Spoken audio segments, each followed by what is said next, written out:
I got sex trafficking and I got youth violence, and I'm done with just talking about it. I want to be about it. And they both seem to come together. That violence is often associated with this trafficking, and whether violence or trafficking, young people, young females primarily, many females primarily are caught up in it, and there's nothing that they can do themselves, and they need some kind of assistance, some kind of help out of this. Yeah. If anybody just even take a chance and just run around to some of these hotels, you will see the age range that's changed. There's no more 20-something out there. They are 13-something out there. And it's sad. And you just look at them dressed like I was dressed, in the short dress and the high heels and all the lipstick. And everybody pointing at them just like they did me. Look at that fast-ass girl. Look at her with all that lipstick. But then nobody reach out to say, let me do something with this little girl. She don't need to be out here. So if we stop turning our head and quit judging and reach out and support, then we are the ones that can make something different in this community, especially around sex trafficking. Well, and Ms. Greenlee, we're coming to the end of this show for today. And I want to thank you for that excellent information. I think that this is the show that we've been trying to get for a long time, because I think it has been quite recently. And I think that, needless to say, that all of the problems that we're having across the border in reference to those young people coming across the border, I think that might be involved in some of the activities that we're talking about. And we want to talk about it later, because I think that you probably got a lot of information in reference to what's going on with that. But in the meantime, let me thank you and to tell you how much we appreciate you coming by and giving us that information. And let me encourage our audience to tune in again next week for another informative edition of Comments. Thank you and good morning.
Thank you and welcome to the show this morning. The topic this morning is the Stonewall riots and the LGBT movement throughout the United States. And we have to talk about the Stonewall riots and the LGBT movement in this world, Miss Lana McLaughlin. And I think that Lana McLaughlin is no stranger to any of my members of the audience. Lana, let me welcome you this morning, because this is the end of the third year that you've been with us, and you've made significant contributions in terms of the information that you've given us. And I think that we've said on a number of occasions that we really don't take responsibility for any of these topics, because primarily you are the origin of the real topics, and it was your idea in terms of dealing with a number of topics, and we've always had quite a bit of success in terms of dealing with the topic. But today's topic, the Stonewall riots and the LGBT movement in today's world is rather a very unusual topic, and I want you to sort of deal with that. But before we do that, let's get some information about your background, your education, and some of the things that were important in terms of eventually leading you to us this morning, and then we'll start talking about the Stonewall riots. Well, as you've already said, my name is Alana McLaughlin. I am 11 years old. I am in 7th grade at John Early Museum Magnet Middle School. I play trumpet in the school's band. I'm also a cheerleader, and I'm heavily involved in my church, and I am also an alumna of the Junior National Young Leaders Conference that I recently attended June 1st through the 6th. Also this summer, I attended SCATS, which is the summer camp for academically talented students at Western Kentucky University, where I stayed in the dorms for 2 weeks and took classes throughout the campus. Now, I got involved in the show back in 2010, and so as you said, this is kind of wrapping up my third year. We have one episode after this. And so that's a bit about me. Very good. And Lana, let me tell you that the information that we want you to give us this morning is, as we indicated, purely information that you're bringing forth to us and that we had absolutely nothing to do. I'm presenting what we might call a disclaimer in terms of what you're about to deliver to us. But to start us off by talking about the movement itself, the Stonewall riots and events that are associated with that riot. Well, as you said earlier, this is an unusual topic. The reason I decided to talk about this, actually, to talk about the Stonewall riots, was because I previously missed all of your June tapings for the show, and I originally had planned to talk about Stonewall because the anniversary of Stonewall is June 28th. And so when I was at Western Kentucky, I missed it.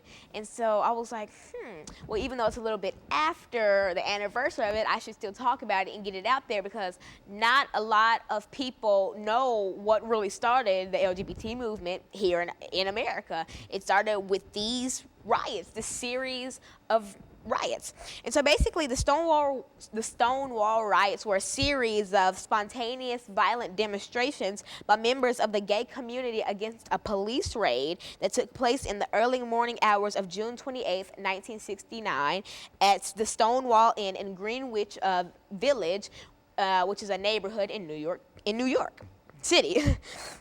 They are widely considered to constitute the single most important event leading to the gay liberation movement and the modern fight for gay and lesbian rights in the United States.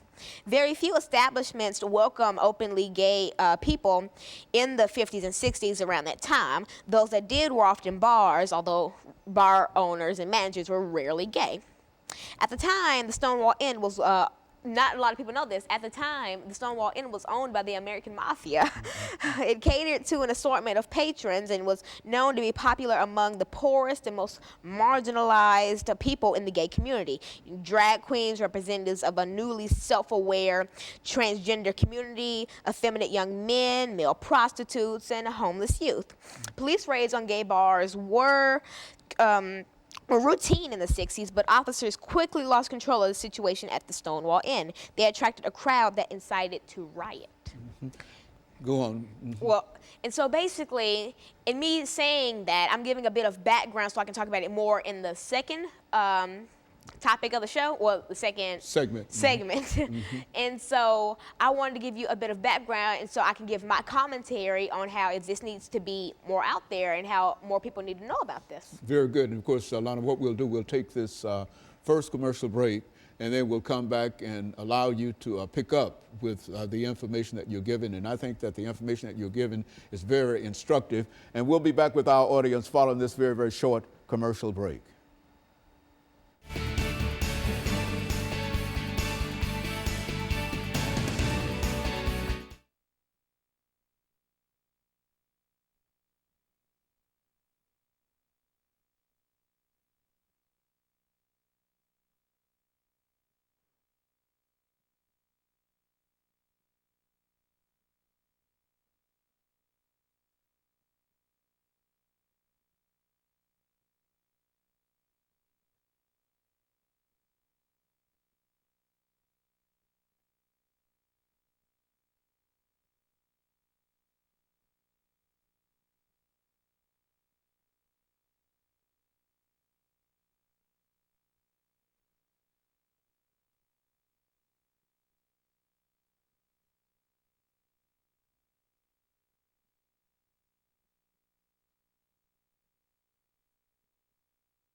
Thank you, and welcome back to the second segment of the show for today. We're talking to Alana McLaughlin, and she's giving us some information in reference to the Stonewall riots and the LGBT movement in today's world. And Alana, let me tell you how delighted we are that you've covered the kind of information that you've covered, because I think you've laid out a very, very good background of information dealing with this very, very important movement and the outcome. Let's pick up where we left off the last time. Well, in the first segment, I gave some background on what the Stonewall riots were. The Stonewall riots were a series of violent demonstrations by members of the gay community against a police raid that took place in the early morning hours of June 28th in 1969 at the Stonewall Inn in Greenwich Village in New York City. And so I told a bit about Stonewall and its influence on the modern day LGBT movement in America. And I was wanting to give some of my commentary on it. Now, before I start to really talk about this and how this needs to be more appreciated, I want to say that even since the 18th century, gay marriage and homosexuality, they have not been accepted. They've, and I've seen lots of demonstrations, picketing, trying to get gay marriage passed, you know, trying to